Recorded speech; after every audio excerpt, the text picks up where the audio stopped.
हाय। सो prelims done और अब बात करते हैं IBPS PO and SBI PO mains की। सो अब बारी है मेंस की। किन लोगों को मेंस को प्रिपेयर करना चाहिए, किन को नहीं, बात करने वाला हूँ इस वीडियो में। और कैसे करना चाहिए या कैसे करने वाला हूँ मैं, सारी बात इस वीडियो में।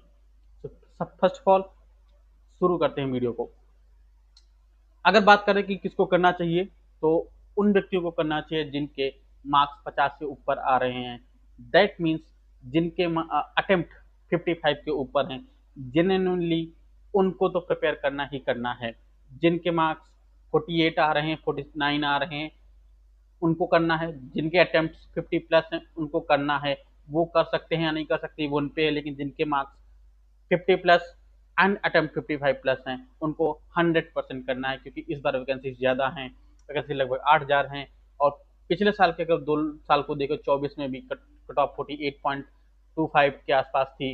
एंड पिछले साल 2025 में भी कट ऑफ जो है वो 49.21 थी, क्योंकि फिर भी और वैकेंसी पिछले साल जो है लगभग 6,000 के आसपास थी। इस बार वैकेंसी लगभग 2,000 ज़्यादा हैं, तो कट ऑफ का कुछ नहीं कहा जा सकता है।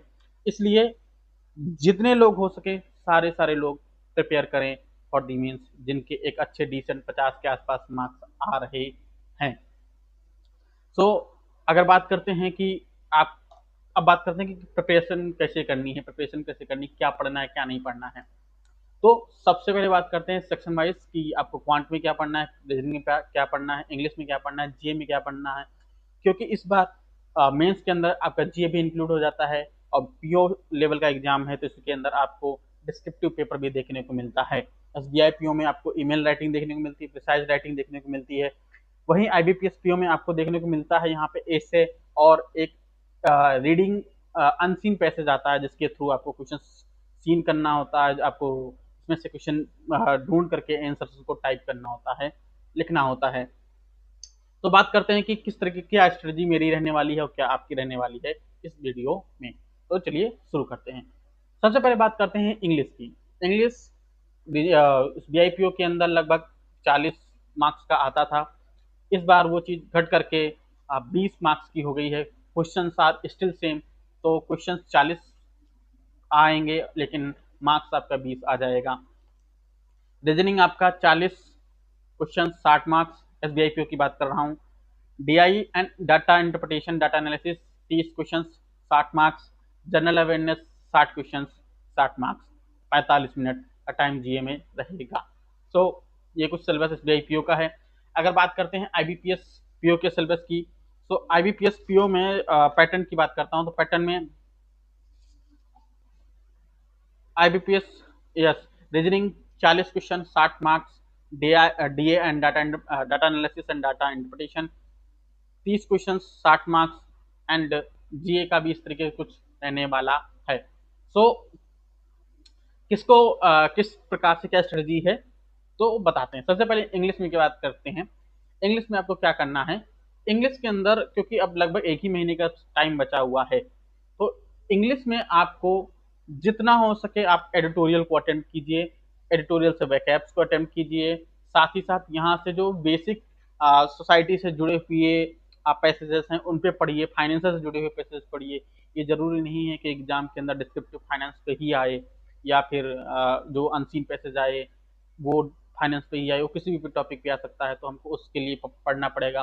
साथ ही साथ this is going to help in our essay exam writing, कि हम किस प्रकार से एसे को लिख रहे हैं, उसके लिए कंटेंट की क्या जरूरत है, वो चीज़ हमको यहीं से एडिटोरियल से ही मिलेगी। तो as much as we can we have to attempt editorial classes for the PO mains. Prelims level की क्लासेस मत कीजिएगा, मेंस लेवल की ही आप क्लासेस कीजिए। जो है थोड़ी सी एडवांस इंग्लिश की तरफ जाइए, थोड़ी सी इंटरनेशनल आर्टिकल्स को देखिए, वहाँ से आप उनको सीखिए। दूसरी बात बात करते हैं कि mock mock now become more quintessential हैं, बहुत ही जरूरी हैं when it comes to prepare for the English. तो मॉक्स अनअवॉइडेबल हैं, आपको अवॉइड ही नहीं करना है। हर दूसरे दिन मॉक लगाना है, उसकी रिवीजन करनी है, प्रैक्टिस करनी है, वैकेब नोट करनी है। साथ ही साथ जो टॉपिक्स आपको नहीं आते हैं उनकी क्लासेस करनी है। This is to be going for the English exam के लिए इतना ही करना है कि आपको क्लासेस करनी है, एडिटोरियल लगाना है और मॉक देना है। क्लासेस तभी करिए जो चीज टॉपिक आपको नहीं आता है। अगर आपको टॉपिक सीख लिया है तो आप उसको फिर पीडीएफ से या फिर मॉक के थ्रू प्रैक्टिस कीजिए। This is for English, English के लिए इतना इनफ है। क्वांट की अगर बात करते हैं तो क्वांट में आप हर्ष सर या आशीष सर को, जिसको भी आप फॉलो करते हैं आप फॉलो कर सकते हैं, कौशिक सर को फॉलो करते हैं उनको फॉलो कर दीजिए। जितना ज्यादा हो सके मॉक लगाइए। मॉक लगाने के बाद आप पीडीएफ की तरफ डेडिकेट कीजिए, क्योंकि आपको सेल्फ प्रैक्टिस करना ज़्यादा जरूरी है then going for the classes.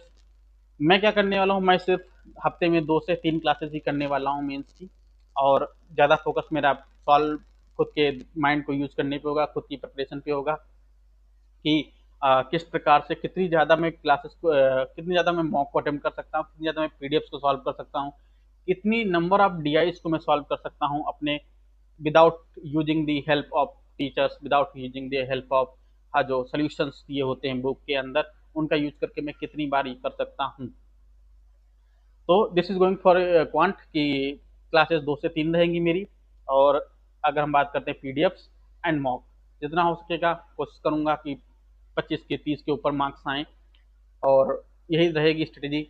Reasoning की अगर बात करते हैं तो रीजनिंग क्योंकि मेरी वीक है, रीजनिंग ऑब्वियसली बहुत ही वीक रीजनिंग है मेरी, तो इसके लिए मैं इसमें थोड़ी सी स्ट्रेटेजी में बदलाव करना चाहूँगा। यहाँ पे मेरा ध्यान क्लासेस के ऊपर ज़्यादा रहेगा, इसके बाद प्रैक्टिस पे भी रहेगा। क्लासेस से ही प्रैक्टिस करूँगा, वहाँ से अप्रोच सीखूंगा, उनको प्रैक्टिस करूँगा, then mock, then class and mock. यहाँ पे मैं पीडीएफ को स्किप करूँगा क्योंकि मेरी क्लास, क्योंकि रीजनिंग थोड़ी सी वीक है, तो मैं ऑब्वियसली बात है हर चीज़ को सॉल्व करने के लिए मुझे अप्रोच चाहिए होगी। अगर बात करते हैं हम जीए की, तो GA primary sources are going to be my notes. जो मेरे नोट्स मैंने बनाए हुए हैं वो उनको ही रिवीजन करूंगा। सेकंड पे मेरे पीडीएफ होने वाले हैं। जो टॉपिक्स मैंने छोड़ दिए हैं, नोट्स में नहीं लिखे हैं या नहीं लिखे हैं, उनको मैं पीडीएफ से पढ़ने वाला हूँ रिवीजन के पर्पज की वजह से। And third is going to be video classes. और वीडियो क्लासेस में कौन कौन सी मैराथन्स, जो वीकली मैराथन्स होती हैं या फिर जो मंथली मैराथन्स होती हैं, उनको मैं पढ़ने वाला हूँ, उन सब को ही करने वाला हूँ मैं। I am not going to for the daily classes, because daily classes का जो है उसमें टाइम वेस्ट होगा, so I am not going for that. मैं मैराथन्स ही करूँगा, ठीक है। इसके साथ साथ बैंकिंग अवेयरनेस को पढ़ने वाला हूँ, क्योंकि banking awareness is going to be deciding factor, क्योंकि मुझे लगता है ये आने वाला है इस बार एग्जामिनेशन में, क्योंकि इसकी झलक पिछले साल हमको RRB clerk and RRB PO और आईबीपीएस क्लर्क में लगभग देखने को मिल गई थी। सो आने वाला है उसमें, मुझे लगता है इस बार कुछ क्वेश्चन हमको पीओ मेंस में देखने को मिल सकते हैं, चाहे एसबीआई पीओ मेंस हो, आईबीपीएस पीओ मेंस हो। So I am going to prepare for that too. तो एक वो चीज़ होने वाली है।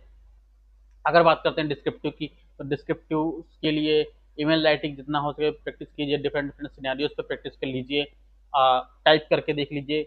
आपकी टाइपिंग स्पीड एक डिसेंट लेवल पे पहुंच जानी चाहिए, so that you do not lose words. की वर्ड्स मैटर करते हैं एग्जामिनेशन के अंदर, और टाइम मैनेज करना इज़ वेरी इसेंशियल, क्योंकि अगर आपकी डिस्क्रिप्टिव में मार्क्स लेट से ये 10 से या 12 से कट ऑफ से कम आते हैं, तो आप बाकी में चाहे 100 स्कोर कर लीजिए, 200 स्कोर कर लीजिए, कोई मतलब नहीं है कि आपका क्या स्कोर था। So this is going to be my strategy for the mains examination. Let's continue.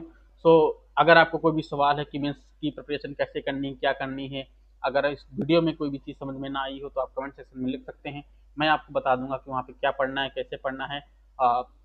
Telegram channel join कर लीजिए, क्योंकि वहाँ पे चीज़ें हैं, मैं अपलोड कर देता रहता हूँ स्ट्रेटजीज को, वीडियोस को, जो फाइल्स पीडीएफ में मिलती है प्रैक्टिस के लिए मैं उनको कर देता हूँ, तो आप वहाँ से चेकआउट कर सकते हैं, देख सकते हैं।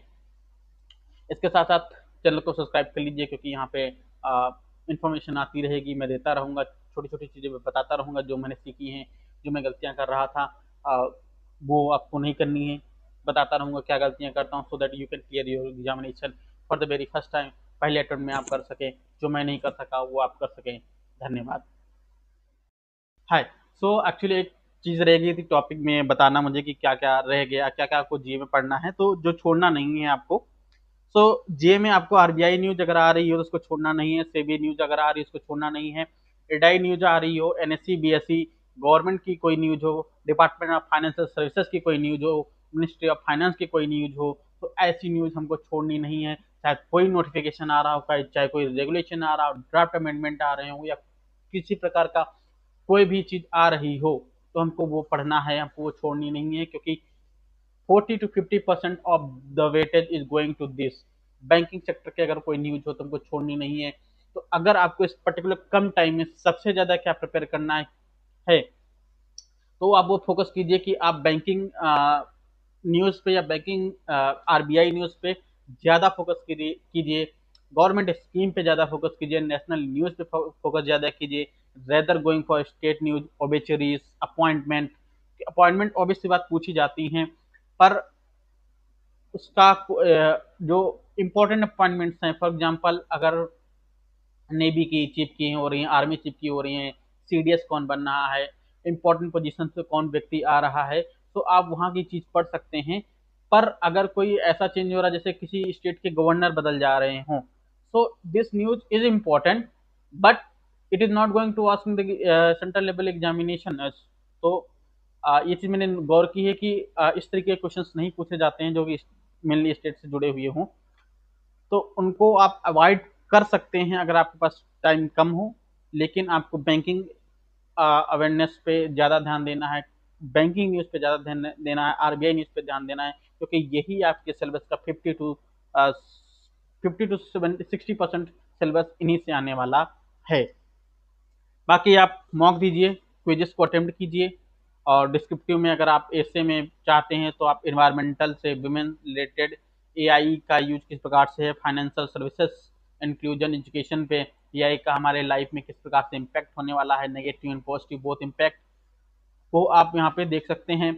आरसी के लिए भी यही स्ट्रेटजी है कि आप ज़्यादा से ज़्यादा पैसेज को पढ़िए, समझिए, और वहाँ से आंसर फाइंड करके लिखने की कोशिश कीजिए, क्वेश्चन के जवाब देने की कोशिश कीजिए, तभी आप क्योंकि सफल हो सकते हैं। वहाँ पे आप हड़बड़ाएंगे नहीं, क्योंकि ये प्रैक्टिस मैंने पिछले साल नहीं की थी, और मैंने आईबीपीएस पीओ में एक अच्छी अपॉर्चुनिटी मेंस में होने के बावजूद भी एक अच्छे मार्क्स से मेरा डिस्क्रिप्टिव खराब गया, इसकी वजह से मैं क्लियर नहीं कर सका।